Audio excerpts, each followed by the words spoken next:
You can have a lot of fun with textures on the piano, especially if you're getting into improvisation or songwriting. Textures can take you to some quite interesting places creatively, even if you don't yet have a ton of skill or a ton of music theory knowledge. Let me show you what I mean. I'm just going to take a couple of relatively complex chords, but don't worry if you don't understand the music theory behind them yet. They are B flat 6-9, okay, and this chord, which you could call a voicing of B flat major 13, but which you could also call a voicing of E flat major 13, but with a B flat in the bass. Again, don't worry about it, focus on the sound. And what I'm going to do is alternate those two chords and play around with the rhythms and the expression without moving from the notes of the chords, okay, like this.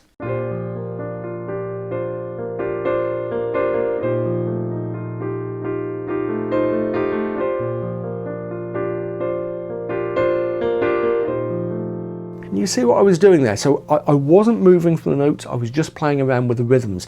This is why this stuff is so great for learning improvisation, because you've only got one axis to think about, yeah, the improvisatory axis.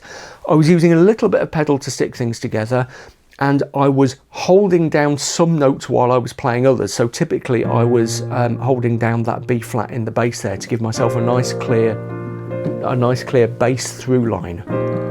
Okay, even when the pedal was off.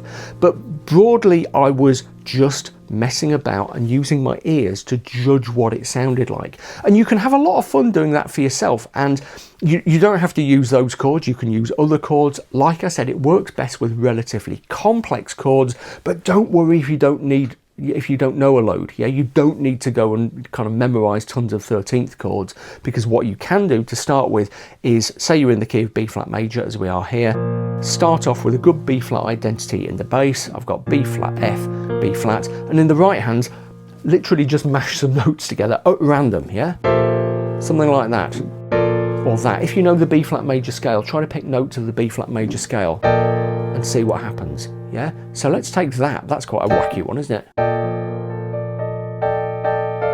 And you'll also find that your fingers start to do the thinking a little bit if you do this for a while. Let's try another chord shape.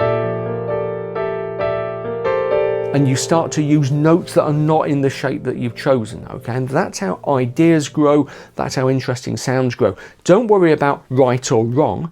Use your ears, listen to what sounds good and what sounds less good, and build from there.